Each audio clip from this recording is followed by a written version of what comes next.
When we begin to study physics, the first quantity that we look at, the first thing that we're concerned with, is position, where an object is at some point in time. When we start looking at motion, we're going to care about how the position of an object changes. We're going to call that change in a position the displacement. And so let's look at the first simple example where we'll just work in one dimension. We have a teacher, she's at a whiteboard, and we only care about her motion right and left. So we define this x-axis as shown, and we have markings on it that tell us, she's moved from some initial location, x sub naught equals 1.5 meters, to some final location, x sub f equals 3.5 meters. Just going to that first position where she begins, x sub naught, a position is specified by a number, 1.5, and then a unit, which is meters. Now, like I said, we're going to be concerned with motion, and we want to know what that change in position is. Whenever we work with a change in a quantity, we're going to use the Greek symbol delta. And so in this case, because we're concerned with that change in position, we're going to have delta x. And we're going to say that delta x is just equal to whatever final position the object, or the teacher in this case, had minus the initial position. So x sub f minus x sub naught. In this case, we can pop some numbers in here, and we see that we ended at 3.5 meters.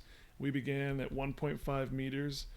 And so delta x, as has already been shown in the slide, is just going to be 2.0 meters.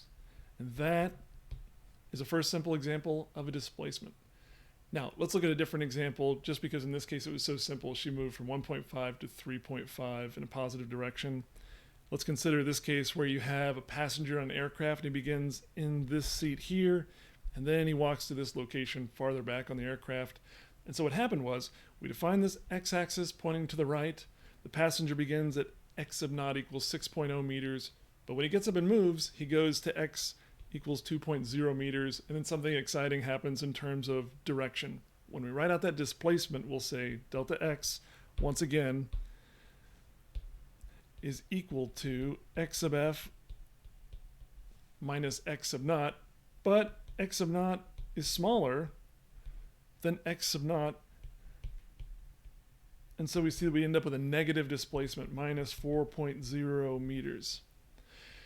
In this case, because we're looking at movement along this x-axis, that minus 4 is telling us that we move to the left. So this displacement here has a magnitude, 4 meters, but it also has a direction implied by that negative sign. And so we're going to say, in this case, that the displacement is a vector. It has both magnitude and direction. So whenever we have a coordinate system, in this case, we've defined this x-axis. Remember that a displacement is going to have a magnitude and a direction. A lot of quantities that we look at are just going to have a magnitude and some unit associated with it. For instance, if I just said, the temperature in degrees Fahrenheit was, 82 degrees Fahrenheit. Well, this doesn't have a direction, it's just some number. I could also say an object has a mass of 4.0 kilograms. Again, it's got a magnitude, it's got a unit associated with it, but it doesn't have a direction. Just remember, we're going to spend a lot of time talking about vectors, and these vectors have both magnitude and direction.